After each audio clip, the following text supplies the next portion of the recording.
João, capítulo 6. Depois disso, Jesus navegou pelo mar da Galileia, também chamado de Tiberíades. Uma imensa multidão o seguia, atraída pelos milagres que o tinham visto realizar entre os doentes. Quando chegou ao outro lado, ele subiu a uma colina e sentou-se, cercado por seus discípulos. A festa da Páscoa, celebrada anualmente pelos judeus, se aproximava. Jesus percebeu que uma grande multidão estava se aproximando e comentou com Filipe: "Onde poderíamos comprar pão para alimentar toda essa gente?" Ele queria apenas testar a fé de Filipe, porque já sabia o que fazer. Filipe respondeu: 200 moedas de prata não seriam suficientes para que cada um ganhe apenas um pedaço de pão. Um dos discípulos, André, irmão de Simão Pedro, disse: "Há um menino aqui com 5 pedaços de pão e 2 peixes, mas para uma multidão como esta, isso é como uma gota num balde." Jesus disse: "Façam o povo se assentar." A grama verde formava um belo tapete natural, e eles se acomodaram ali, cerca de 5.000 pessoas. Então Jesus tomou o pão e, tendo dado graças, mandou que fosse distribuído. Em seguida fez o mesmo com os peixes. Todos comeram à vontade. Depois que o povo comeu até se fartar, ele disse aos discípulos: "Ajuntem as sobras para que nada seja desperdiçado." Eles obedeceram e encheram 12 cestos grandes com as sobras dos 5 pedaços de pão. O povo compreendeu que Deus estava agindo no meio deles. O que Jesus havia acabado de fazer era a prova. Eles disseram: "Este com certeza é o profeta de Deus aqui na Galileia." Jesus percebeu que no entusiasmo deles já cogitavam a ideia de fazê-lo rei. Por isso afastou-se dali e voltou para a montanha para ficar sozinho. Ao entardecer, os discípulos voltaram para o mar, entraram no barco e navegaram em direção a Cafarnaum. Já estava escuro e Jesus ainda não havia voltado. Um vento forte soprou e o mar ficou agitado.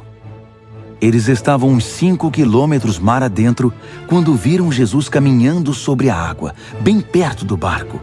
Ficaram apavorados, mas Jesus os tranquilizou. "Sou eu, está tudo bem. Não fiquem com medo."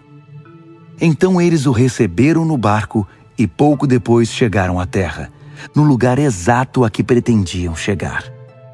No dia seguinte, a multidão que havia ficado para trás percebeu que havia só um barco e que Jesus não tinha voltado com os discípulos. Eles tinham visto o barco sair sem Jesus, mas havia barcos de Tiberíades por perto na hora em que eles comiam um pão abençoado pelo Senhor. Assim, quando perceberam que não havia voltado, entraram nos barcos de Tiberíades e foram para Cafarnaum à procura dele. Quando o encontraram no outro lado do mar, disseram: "Rabi, quando o Senhor chegou aqui?" Jesus respondeu: "Vocês vêm à minha procura não porque viram Deus no que eu fiz, mas porque enchi a barriga de vocês e de graça. Não gastem energia lutando por comida perecível como aquela. Trabalhem pela comida que permanece, comida que sustenta a vida eterna, comida que o Filho do Homem providencia. Ele e o que ele faz são permanentes, porque tem a garantia de Deus o Pai." Eles disseram: "Muito bem, o que temos de fazer então para realizar as obras de Deus?" Jesus respondeu: "Confiem naquele que Deus enviou. Se passarem a segui-lo, ele os envolverá na obra de Deus." Eles pediram: "Dá-nos um sinal que diga quem és, uma pista sobre o que está acontecendo. Então seremos teus seguidores. Mostra-nos o que podes fazer. Moisés alimentou nossos antepassados com pão no deserto, e as Escrituras dizem: ele deu a eles pão do céu para comer." Jesus respondeu: "O real significado dessa passagem não é que Moisés deu pão do céu ao povo, mas que meu Pai está agora oferecendo a vocês pão do céu, o pão verdadeiro. O pão de Deus desceu do céu para dar vida ao mundo." Eles pediram: "Então, queremos esse pão agora e sempre." Jesus disse: "Eu sou o pão da vida. Quem vem a mim não terá mais nem sede nem fome. Digo isso com toda clareza, porque vocês, ainda que me tenham visto em ação, não acreditam em mim. Aquele que o Pai me dá, virá correndo para mim. E uma vez que essa pessoa esteja comigo, eu aguardarei. Não permitirei que ela se vá. Desci do céu não para seguir meus caprichos, mas para cumprir a vontade daquele que me enviou. Posso resumir assim essa vontade. Toda a tarefa de que o Pai me incumbiu será concluída, sem a omissão de um único detalhe, para que no fim dos tempos tudo esteja como deve ser. É isto que o meu Pai quer. Que quem vir o Filho, acreditar nele e no que ele faz, e tornar-se seu seguidor, entre na vida verdadeira, a vida eterna. Minha tarefa é mantê-los vivos e intactos até o fim dos tempos. Pelo fato dele ter dito, sou o pão que desceu do céu, os judeus começaram a discutir com ele. Este não é o filho de José? Não conhecemos seu pai? Não conhecemos sua mãe? Como pode ele agora dizer, desci do céu, e esperar que alguém acredite nele? Jesus disse, não briguem por minha causa. Vocês não estão no comando, mas sim o Pai que me enviou. Ele traz a mim as pessoas. É o único modo de vir a mim. Só assim realizo o meu trabalho, reunindo as pessoas e preparando-as para o fim. Foi o que os profetas quiseram dizer quando escreveram. Eles todos serão pessoalmente ensinados por Deus. Quem quer que tenha passado algum tempo ouvindo o Pai, ouvindo de verdade e aprendendo, vem a mim para ser ensinado pessoalmente, para ver com os próprios olhos e ouvir de mim com seus ouvidos, pois tudo recebi diretamente do Pai. Ninguém viu o Pai, a não ser aquele que convivia com ele, e vocês agora podem ver a mim. Digo isso agora da maneira mais sóbria e solene. Quem crer em mim tem vida verdadeira, vida eterna. Eu sou o pão da vida. Seus antepassados comeram pão do céu no deserto e morreram. Mas agora está aqui um pão que verdadeiramente veio do céu. Quem comer desse pão jamais morrerá. Eu sou o pão vivo que desceu do céu. Qualquer um que comer desse pão viverá, e para sempre.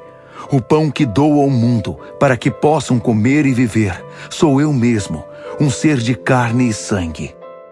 Os judeus ficaram alvoroçados outra vez. Como pode este homem servir sua carne numa refeição? Mas Jesus não deu confiança a eles e prosseguiu. Só depois que comerem e beberem carne e sangue, a carne e o sangue do Filho do Homem, vocês terão vida interior. Quem tiver um desejo sincero por essa comida e bebida, obterá a vida eterna e estará pronto para o dia final. Minha carne é verdadeira comida e meu sangue é verdadeira bebida. Ao comer minha carne e beber meu sangue, vocês vão estar em mim e eu em vocês. O Pai que é vivo me enviou aqui. Assim vivo por causa dele, para que quem fizer de mim uma refeição possa viver por minha causa. Esse é o pão do céu. Os antepassados de vocês comeram pão e mais tarde morreram. Quem come desse pão viverá para sempre. Tudo isso foi dito enquanto ele ensinava na sinagoga de Cafarnaum. Muitos de seus discípulos ouviram isso e disseram: é um discurso duro demais de engolir. Jesus percebeu que eles estavam tendo dificuldade com o assunto e disse: ficaram arrasados com o que disse? O que aconteceria se vocês vissem o Filho do Homem subindo para o lugar de onde veio? O Espírito pode criar vida. Músculos e força de vontade nada fazem acontecer.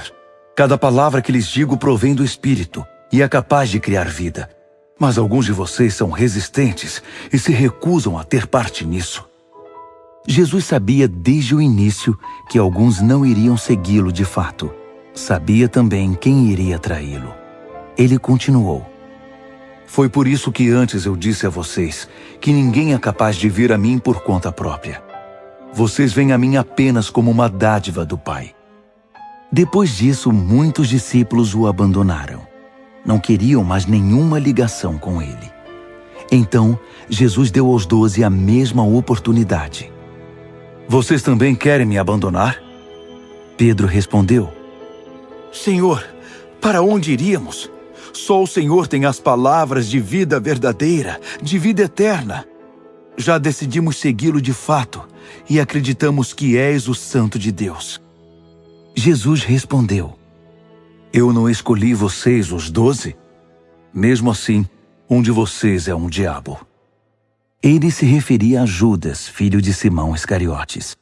Esse homem, um dos 12, já estava se preparando para